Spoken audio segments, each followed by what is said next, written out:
This is a story that happened to me at the beginning of the year. It's in France, so I apologize for my English. A few years ago, I was dating a great man for whom I have a lot of respect. He's a good person. He's kind of the perfect man. Noah. We broke up because I had to move to begin my training as a magistrate. It was a peaceful breakup. We have a lot of affection for each other. We're still very good friends. Our families are friends too. It's kind of funny because he lives where my parents live. For my part, I live in the same neighborhood as Noah's parents. It is a friendly and caring relationship that we have now. Because of COVID-19, I can't go and see my parents for Christmas and New Year. So I spent the holidays with Noah's parents. 2 weeks later in January, I leave my house to go to work. Someone has written insults on my door, and my car is scratched. My blood runs cold and I'm pretty shocked. You should know that magistrates in France are protected. Fines and prison sentences are even harsher when an offence is committed against them. I was a little afraid due to a case I'm working on. I deal mainly with land disputes, buildings, and damn it, there are people who are crazy sometimes. It is not a reasonable fear because I work on cases without dangerous people. I've had to contact cops, inform the courts, etc. These kinds of stories are not taken lightly. The police quickly find out who the person behind it is. A certain Elsa. At that time in France, anyone leaving their home after 7 p.m. without permission was fined €135. The day before, someone had been caught 2 kilometers away and fined. The police asked me if I knew the person who did this. She's a lady in her mid-60s. Her face is unknown to me. I'm not withdrawing my complaint. A week later, I get a call from Noah, who warns me that he's visiting his parents with his girlfriend, whom he's been dating for a year. We're both friends on social media, and she's a normal person. At that time in France, to move between regions, you had to have a good motive. I didn't ask him about it. I told myself that he just wanted to see his parents, and that he found an excuse to come. I come home from work one night, and without fail, I'm surprised to see the crazy old lady from the photo near the entrance of my building. She clearly drank before I got there. I'm on the defensive, ready to fight if it gets unpleasant. She called me a whore, that I was too involved in a guy's life, that I was trying to separate them. In short, that I was the other woman in her daughter's couple. I don't ask her any questions and I let her talk, stunned. Furious, I call the police, who try to calm the old lady. I was escorted back to my house because my presence made her angry. Later I learned that she went to a van, but they didn't let her drive because she's drunk. It was only a few days later that I learned the truth. Noah visits me on the weekends with his girlfriend. She told me that they came for her mother, who was declared demented. Apparently she almost assaulted someone. Police found a shotgun in the back of her car. A little panicked, I asked her if her mother's name was Elsa.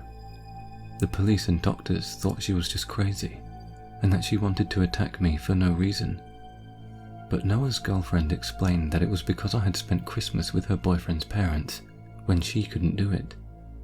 Her mother had taken the news very badly, and she was afraid that her daughter would lose her boyfriend. I'd rather laugh about it than cry.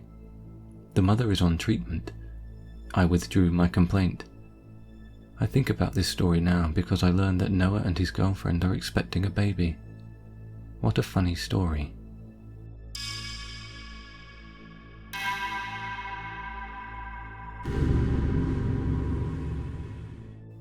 Recently, I had to make a quick run to Walmart after work for a few smaller items I'd forgotten the day before. About halfway into my trip, I was approached by a woman and a young girl who asked me to buy a pack of diapers for them. Now, I do enjoy helping people whenever I can, but something felt incredibly off-putting about this situation. Something about the way she strode right up to me and asked. It felt very rehearsed. I told her no in the most polite way I could muster, and she nodded and went on. I was prepared to deal with potentially having turned a woman away who genuinely needed help, but like I mentioned, something still felt really wrong about it. I completed the rest of my shopping and was well on my way to forgetting the encounter. But when I made my way up to the self-checkout, suddenly the same lady and little girl make a beeline for me. She doesn't look at me or speak. She and the girl just start scanning not only the diapers, but items they had hidden in their clothes, racking up a huge total on the self-checkout, completely stupefied that she just brazenly assumed I'd pay for it all. I got the attention of the associate and quietly explained the situation, making it clear that I wasn't trying to make a scene, but I simply didn't know these people, and I wasn't about to pay for their belongings now that I knew it was a ploy. He told me they've had to deal with her before, and I wasn't the first customer she had a run-in with. He put on his most patient customer service voice and talked to the woman, at which point she pretended not to speak English, despite having a pretty firm grasp on it earlier when asking me to buy diapers for them.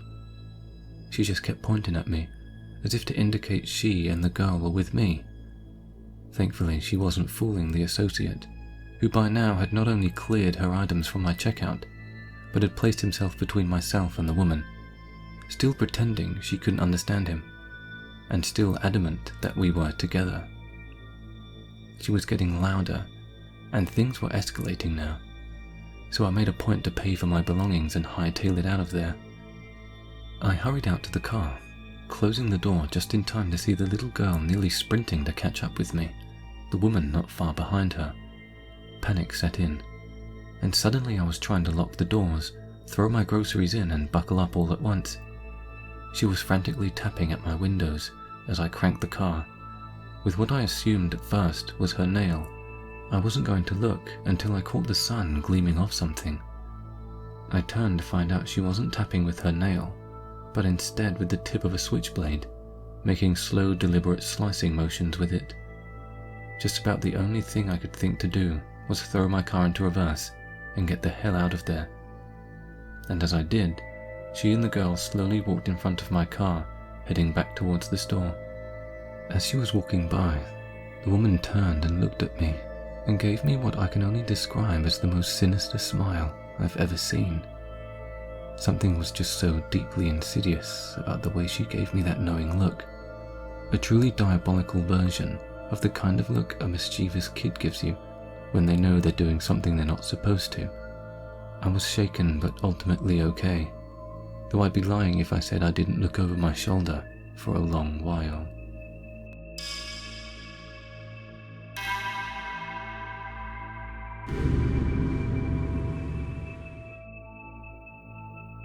He stalked me across 2 different countries. So, this is going to be pretty long. Several years ago, I was using a dating app. It was all fun and games. Sometimes I met people for hookups, sometimes I didn't. And most of the time, I didn't even reply to those who only sent me certain types of pictures unsolicited. One day, this guy shot me a message on there. He was and is 4 years younger than me, meaning he was 18 at the time and I was 22. I didn't really consider him my type, but at the same time, I also didn't think it would hurt to get to know him. I mean, looks are just looks, and there has been plenty of times where I fell for a guy not for the looks, but for personality. So maybe that could have been the case too. I just came out of a pretty toxic relationship that involved lots of cheating and trust issues and insecurities, so I wasn't really looking for a new relationship. But it did feel good to get positive attention from guys. We started texting back and forth, nothing out of the ordinary, but I realized pretty soon that the part of his personality he let me experience considered of not more than, I'm horny, let's do it. And look, no slut shaming, because I wasn't opposed to it. As I said, I just had a nasty breakup and was looking for some fun. so I said yes. We exchanged numbers, agreed on date, time and place, and then we went back to our normal lives for now. I had a lot going on at the time.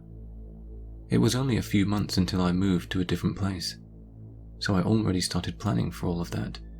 And not just that, but a friend of mine invited me to come with him on a trip to Amsterdam, which obviously had to be prepared as well, since that trip was scheduled 2 weeks before I was supposed to move. Therefore, it comes to no one's surprise that I kind of forgot about the guy, until the day we were supposed to meet up.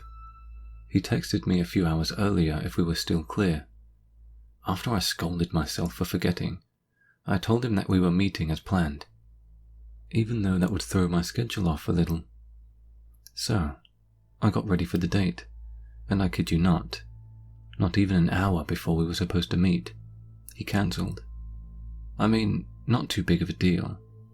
It happens that you can't always make it, so we scheduled another day, which he proceeded to cancel as well. Cancellation after cancellation, week after week, 7 different dates. Each time, it allegedly was a sick relative or pet, so clearly, I took that as he didn't really want to meet me, which would be fine. I'm not everyone's type either, but he could have at least had the decency to not lead me on then. So I told him about his behaviour and blocked him. Maybe that was a little of an overreaction, but I just didn't want to waste my time with a guy that seemingly always found excuses to meet me, when I could focus on either the moving process, the vacation process, or with another guy who was actually interested. But then, he messages me on the dating app.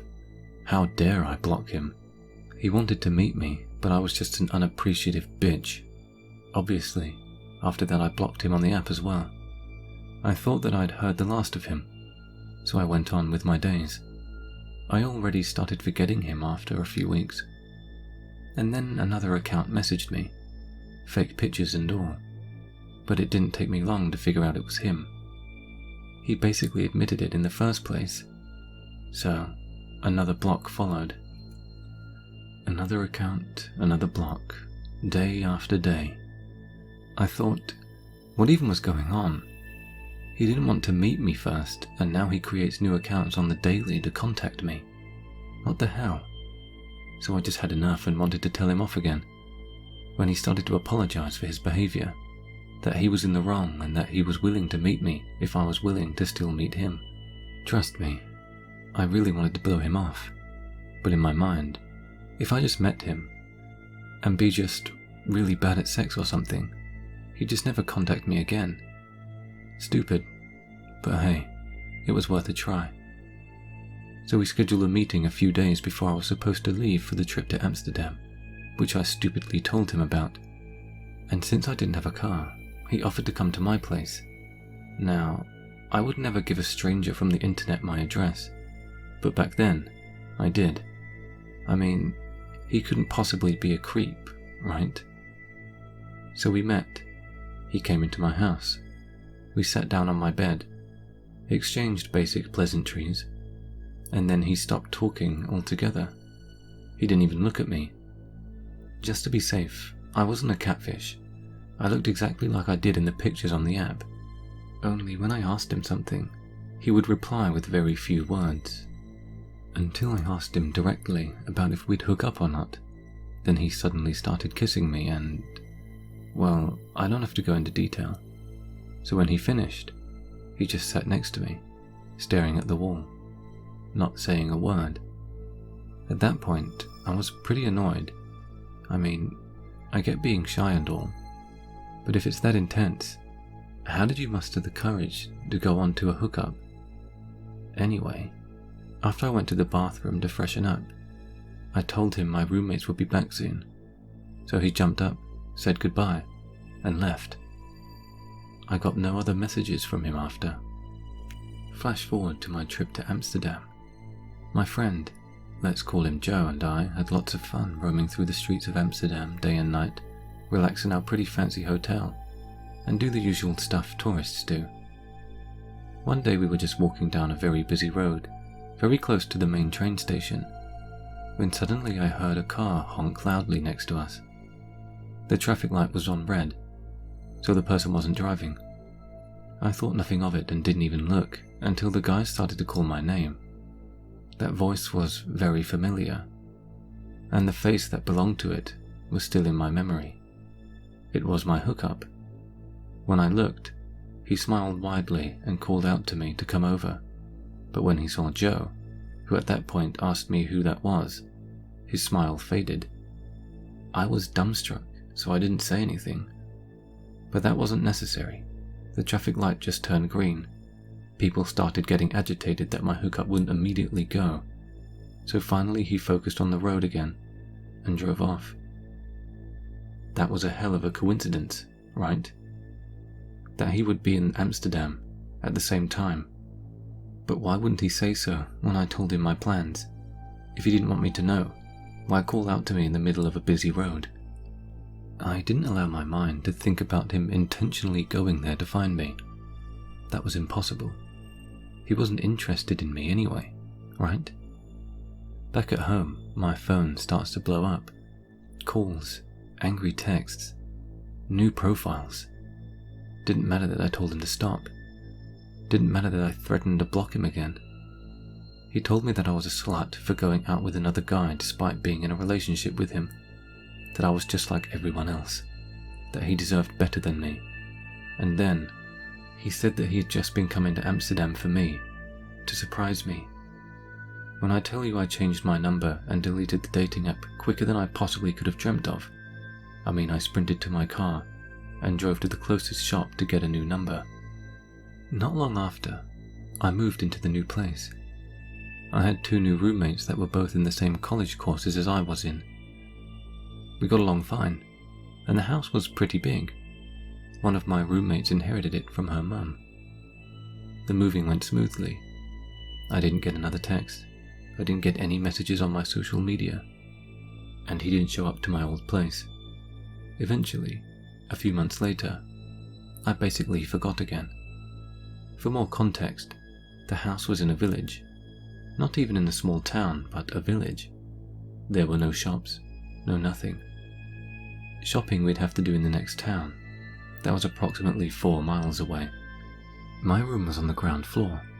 The window of that room was right next to the entrance door when you were looking at the house from the outside. And right beside my room outside was the carport. The ground was covered in gravel, and once anyone moved, the light of the carport would turn on. It was a pretty hot summer, so sometimes I slept with my window open. I wasn't that afraid, because once again, it was a small village, and barely anybody would drive through here. So one night, I was just sleeping, even had my back turned towards the window, and then I started to hear someone walking on the gravel towards my window. Immediately, I turned around, of course, and saw a guy walking past my window, though he didn't look inside. He walked to the mailbox and seemed to throw something inside, then he left again. I was stunned for a few seconds, but at least it wasn't a murderer, I thought. So as soon as I could move, I closed the window and kept it closed each night from that point onward. This actually happened a few nights, that someone would walk to our mailbox in the middle of the night, but nothing was ever inside, at least that I knew of. It was weird, but maybe one of my roommates were receiving something personal that they just didn't want to share. Cut to a few nights later, I was minding my own business when I suddenly heard some gravel again. My roommates had just gone to bed half an hour ago, and I didn't hear anyone leave, so I thought it was just the mailbox guy. But this time, he didn't walk to the mailbox, he just walked to the carport. I know that because the light turned on.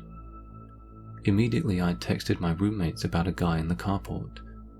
One of my roommates, Sarah, who had her room across the hallway from mine, while Mary, the other roommate, had hers upstairs, texted back into our group chat that we'd meet with weapons at the bottom of the stairs to investigate. I grabbed scissors I had in my room and went to our meeting point. Turns out my weapons were the most useful, since Mary came downstairs with a ukulele, and Sarah thought an empty plastic bottle would suffice. After laughing at the absurdity of our weapons of choice, we started getting back into serious mode. Going to the side door that led to the carport, Sarah looked through the window of said door, but didn't see anyone. The light was turned off too. Just in that moment, we heard someone tampering with our mailbox again. Not going to lie, I probably peed my pants a little bit. Immediately we ran to the front door, opened it and looked outside, but there was no one. At least not that we could see. After a look in the mailbox, which was empty of course, we went back inside. Not even 2 minutes later, I got a text from an unknown number, saying how cute I looked in my nightgown. That no makeup even made me look prettier. He hoped that I'd come out alone so we could have some fun together, like before I moved. But he was sad to find 2 other people with me. Needless to say that none of us slept that night. The police was called immediately and did a sweep, but no one was found on the property. He didn't exactly say it, but I know it was that guy, so I filed a report the next day. Nothing really happened. But since nothing else happened like that, I thought he got the message when we called the police. Sometimes I still get messages from an unknown number, but they're pretty harmless and don't bother me, and I ignore them. But the fear in the back of my mind that one day he could be back stays, of course. In the meantime, I took up self-defense classes. So dear stalker, we better never meet again. Thank you for listening. If you like what you heard, consider subscribing.